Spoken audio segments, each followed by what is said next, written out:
Tropico 4 on Xbox 360, a classic city building and political simulation that first launched back in 2011, still has a place in 2026, but the big question is whether it's worth playing on a console that's over a decade old. Unlike the PC version, the Xbox 360 version offers a controller-friendly interface which changes the way you interact with your island and its citizens. In this video, I'm going to explore everything about Tropico 4 on Xbox 360, its gameplay, strengths, limitations, and whether it still delivers a compelling experience today. I'll also touch on whether it's worth picking up for new players, returning veterans, or anyone curious about a slice of tropical political chaos. For those who haven't experienced it, Tropico 4 puts you in the role of El Presidente, ruler of your very own Caribbean island. You are responsible for building cities, managing resources, balancing the needs of political factions, and keeping your citizens happy or at least content enough to stay in line. The Xbox 360 version translates this experience to a controller interface, which some players find more intuitive than navigating menus with the mouse. You'll be issuing edicts, building infrastructure, running elections, and managing your economy all from the comfort of your couch. What sets Tropico 4 apart from its sequels, especially on console, is its mission driven campaign. It doesn't just drop you into a sandbox, it challenges you with structured objectives that force you to think strategically about how you govern your island.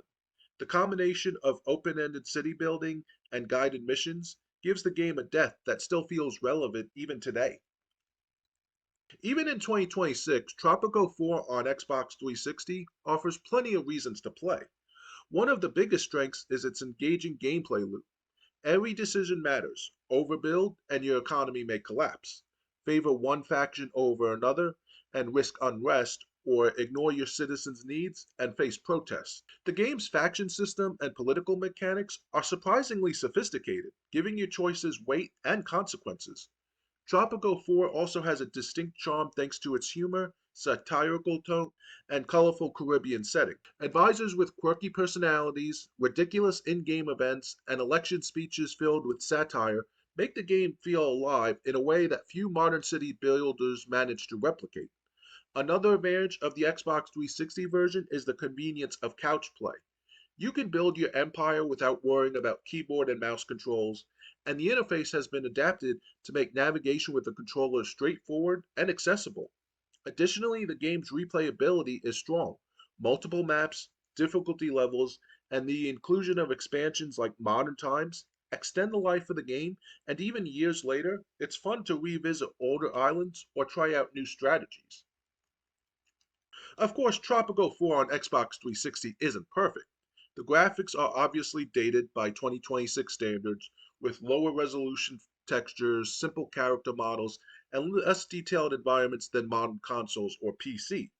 Pathfinding can occasionally be frustrating, with citizens taking awkward routes to complete tasks, and AI behavior can feel a little inconsistent at times.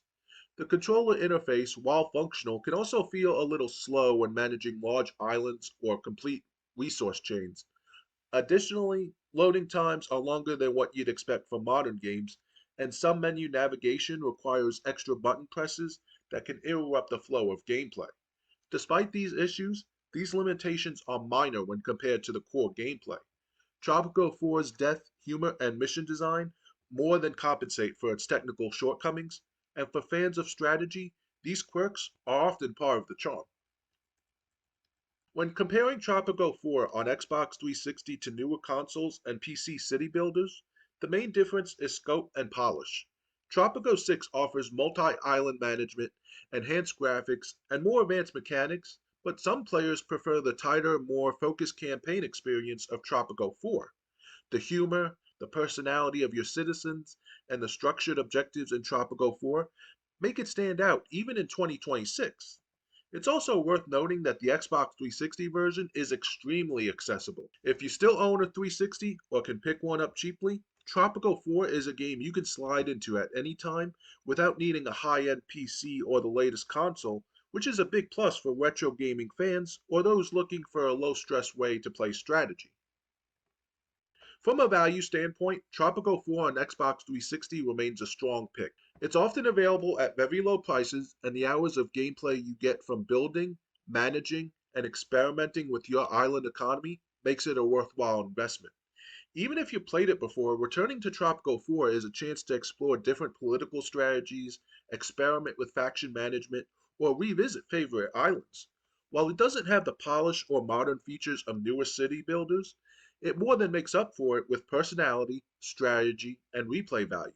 The controller interface might take some getting used to at first, but once you're comfortable, managing your island from the couch feels surprisingly smooth and satisfying. So is Tropico 4 on Xbox 360 worth playing in 2026? Absolutely. Its depth, humor, charm, and replayability make it a standout strategy experience even if it shows its age in graphics, AI behavior, and interface design. If you enjoyed this video, don't forget to give it a thumbs up, subscribe, and ring the notification bell so you never miss a future upload. And if you want even more exclusive content, check out my Patreon where my latest video dives into 10 underrated classics you should replay, which is packed with hidden gems and insights you won't find anywhere else. Tropico 4 may be an older game, but its political satire, city building mechanics, and endless replayability make it a game that still deserves attention in 2026. Until next time, game on.